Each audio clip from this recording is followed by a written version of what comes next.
ఉమ్, ఈ ఎందుకు ఈ విధంగా డైవర్షన్ చేయాలి? ఆ బుద్ధిని ఉమ్, కూడా ఒక జీవుడికి తనే కదా ఉమ్, పుట్టిస్తాడు. ఇప్పుడు క్రిస్టియానిటీ ఉమ్, బైబిల్ రాసింది ఒక వ్యక్తి అయితే, ఆ ఉమ్. బుద్ధిని ఇచ్చింది కూడా భగవంతుడే కదా ప్రభుజీ.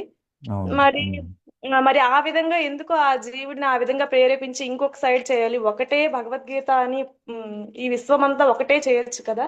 ఈ ఉమ్, విధంగా రకరకాలుగా ఎందుకు చేయాలి అనేది వాళ్ళ క్వశ్చన్ ప్రభుజీ. ఉమ్.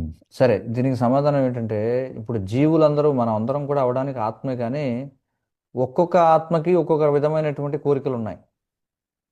ఉమ్, ఇప్పుడు ఎలాంటిదంటే, ఇప్పుడు దేశం మీద ఇంతమంది జనం ఉన్నారు, 140 కోట్ల మంది ఉన్నారు.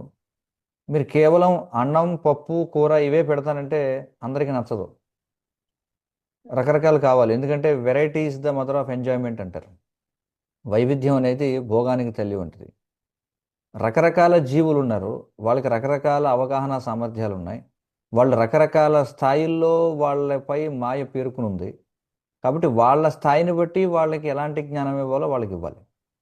శ్రీల ప్రభుపాద వారు మనం చూస్తే ఒక గణితంలో ఉదాహరణ తీసుకోండి.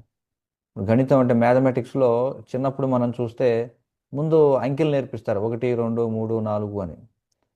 ఇంకొంచెం పైకి వెళ్ళిన తర్వాత అంకెల్ని కలపడం తీసివేయడం, ఒకటికి ఒకటి కలిపితే ఎంత, రెండుకి రెండు కలిపితే ఎంత, రెండులోంచి ఒకటి తీస్తే ఎంత, ఇవి నేర్పిస్తారు. ఇంకా పైకి వెళ్ళాం అనుకోండి, ఇంకా పైకి వెళితే రెండులోంచి ఒకటి తీయడం పక్కన పెడితే ఒకటిలోంచి రెండు తీయడం కూడా నేర్పిస్తారు. అర్థమవుతుంది కదా.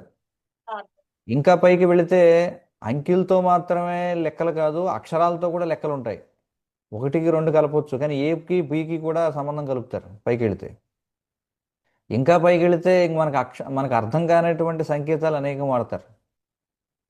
మరి ఇదంతా గణితమే.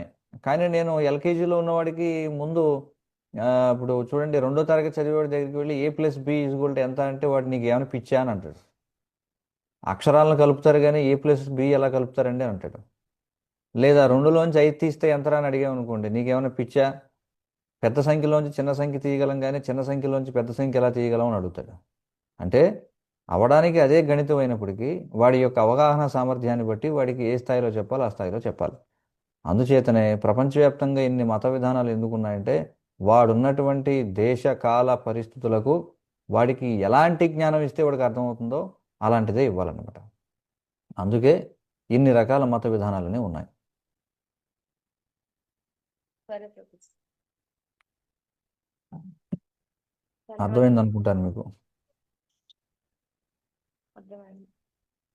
హరే కృష్ణ. రేపు అర్థమైందా కదా మీకు మీ ప్రశ్న?